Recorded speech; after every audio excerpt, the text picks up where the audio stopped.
வாழ்க வளமுடன். உலகெங்கும் இருக்கும் ஜோதிடம் டாக்ஸ் தமிழ் மக்களுக்கு டிவைன் தினேஷின் அன்பான வணக்கங்கள். ஃபஸ்ட்டு எல்லாருக்குமே 2026 புத்தாண்டு வாழ்த்துக்கள். எல்லாருக்குமே இது நல்லபடியாக அமையும். ஸோ எந்தெந்த ராசிக்கு எப்படி எப்படி இருக்க போகுதுன்றதை நம்ம பார்ப்போம். இந்த 2026 வந்து நிறைய பெயர்ச்சிகள் இருக்குங்க. குரு பெயர்ச்சி இருக்குது. ஜூன் மாதம் குரு பெயர்ச்சி, ஜூலை மாதம் வந்து சனி பகவான் வக்ர பயிற்சி, நவம்பர் மாதம் வந்து ராகு கேது பயிற்சி இருக்குது. ஸோ நிறைய பயிற்சிகள் இருக்குது. மற்றபடி சுக்கிரன், செவ்வாய் இவங்கெல்லாம் மாத பயிற்சிகளாகவும் நிறைய வந்துட்டுருக்கு. ஸோ யாருக்கு எப்படி என்னென்ன நடக்க போகுது, யார் யார் இதில் ஜாக்பாட் ராசிகள், யார் யார் கொஞ்சம் கவனமாக இருக்கணும், யார் யாருக்கு திருமண வாய்ப்புகள், யார் யாருக்கு குழந்தை பேர் நடக்கிறது, வெளிநாட்டுக்கு யார் போவா, வேலைக்கு யார் கிடைப்பா, இது எல்லாமே நம்ம வந்து பார்க்க போகிறோம். மேஷம் முதல் மீனம் வரை ஒவ்வொன்றா பார்த்துட்டு வருவோம். இயற்கையிலேயே ஒரு குரு ராசிங்க. இது குரு வீடு. எல்லாருக்குமே நல்லபடியாக அட்வைஸ் பண்ணுவாங்க. அவங்களும் அதை ஃபாலோ பண்ணுவாங்க. அவங்க தான் மீன ராசி. இந்த மீன ராசிக்கு 2026 எப்படி இருக்க போகுது? 2025 டஃப்பாக இருந்தது. ஏன்னா கடைசி 3 வருஷம் நம்மளை சனி பயிற்சி ஆரம்பிச்சிருச்சு. கொஞ்சம் டஃப்பாக போயிட்டுருக்கு. அதை லாஸ்ட் 6 மாதம்லாம் நொந்து நூலாகிட்டோம். இப்படி தான் இருக்குன்றதை நம்மளுக்கு தெரியும். அதுக்கேற்ற மாதிரி நம்ம ரெடி ஆகணும். ஏன்னா எல்லாருக்குமே மேலே கீழே லைஃப் போயிட்டுருக்கோம். நம்மளுக்கு இப்போ கொஞ்சம் டஃப்பான பீரியட். குரு பகவான் பார்க்கறதுனால என்னென்ன நல்லது நடக்க போகுதுன்றதை நம்ம சொல்லலாம். கையில் காசு தங்குங்க, சரியா? வீட்டில் வந்து சந்தோஷம் இருக்கும். கையில் காசு இருக்குது, வீட்டில் சந்தோஷம் இருக்குனாவே நம்மளுக்கு பாதி இஷ்யூஸ் நம்மளுக்கு கம்மியாயிடும். நீங்கள் எடுக்கிற முயற்சி ஸ்தானம் ரொம்ப நல்லாயிருக்கு. நீங்கள் அப்ராட் ட்ரை பண்ண போகிறீங்க, வேலைக்கு ட்ரை பண்ண போகிறீங்க.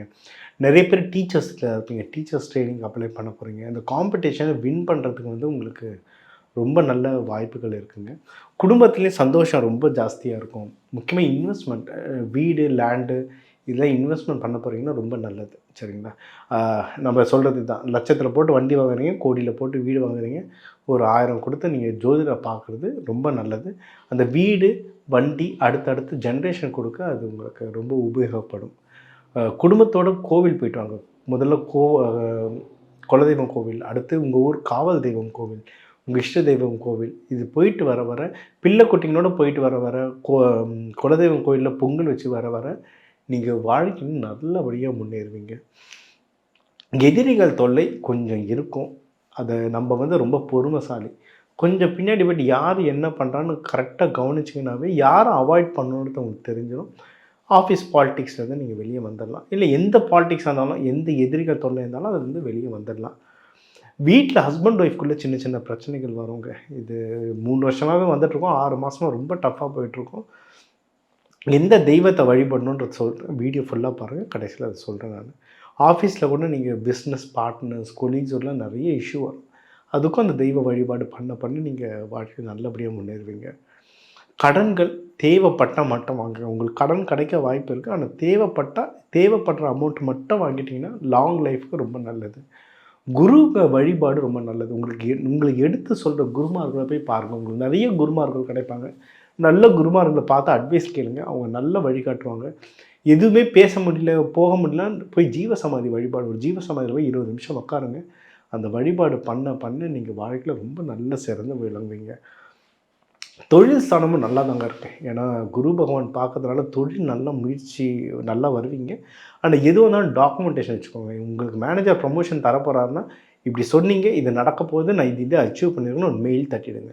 டாக்குமெண்டேஷனை வச்சுக்கிட்டிங்கன்னா நீங்கள் பிஸ்னஸில் பெரிய ஆளாக வளருவீங்க.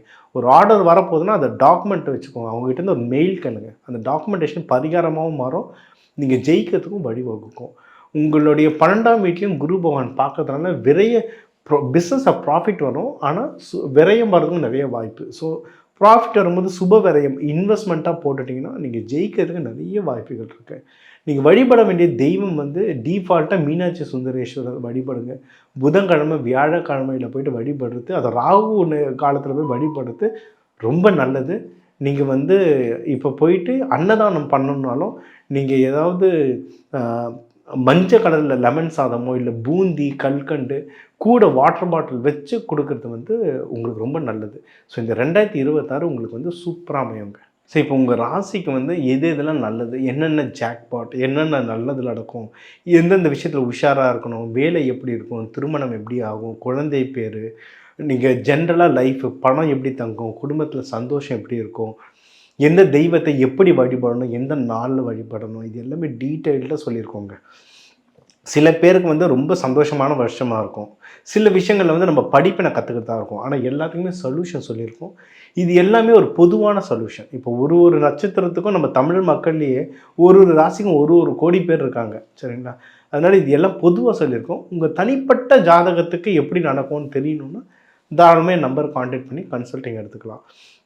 இந்த வருஷம் வந்து நிறைய பயிற்சிகள் இருக்குது. இப்போ குரு பயிற்சி வந்து இந்த வருஷம் வந்து ஜூன் 2 வரும். ஸோ இந்த வருஷத்தையே 2ஆக பிரிச்சுக்கலாம்.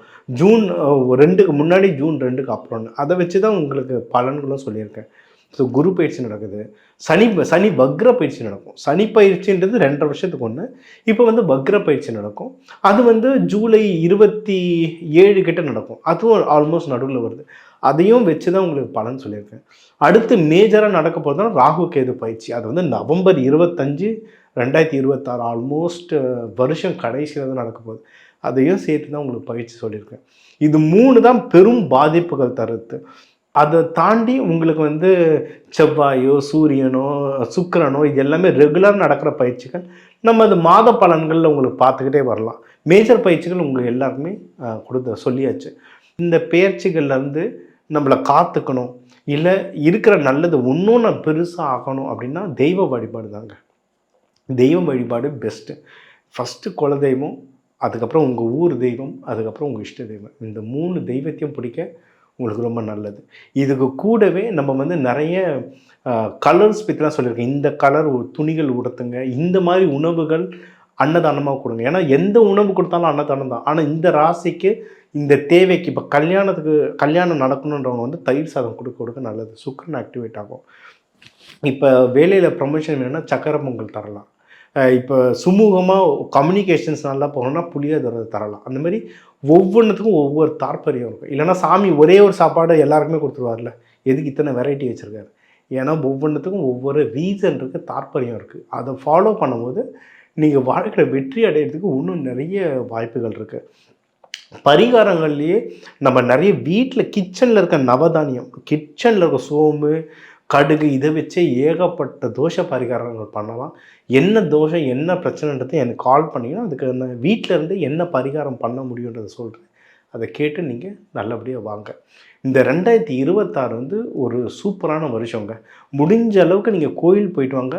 எப்பவுமே தெய்வ சக்தின்றது மலை, நீர்நிலை, அதாவது அதனால தான் ஒவ்வொரு கோவில்லையும் குளம் வெட்டி வச்சாங்க. ஏன்னா குளத்துல வந்து மலை எல்லா இடத்துலையும் இருக்காது, ஆனால் குளம் எல்லா இடத்துலையும் வெட்ட முடியும். அதனால தான் குளம் வச்சாங்க. குளத்துல வந்து அந்த எனர்ஜி, தெய்வத்தோடைய எனர்ஜி வந்து ரொம்ப ஸ்ட்ராங்காக இருக்கும்.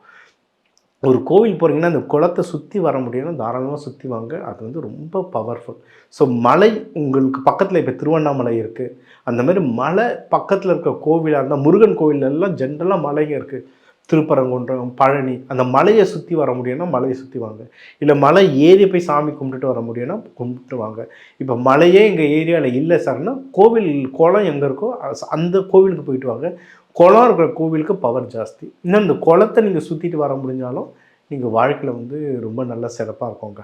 ஸோ எந்த தெய்வ வழிபாடு, என்னென்ன வழிபாடு, எப்படி வழிபாடு, இது எல்லாமே நம்ம தெளிவாக சொல்லியிருக்கோம்.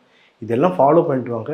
இந்த 2026 எல்லாருக்கும் ஒரு சூப்பர் இயராக அமையறதுக்கு டிவைன் தினேஷன் வாழ்த்துக்கள். வாழ்க வளமுடன்.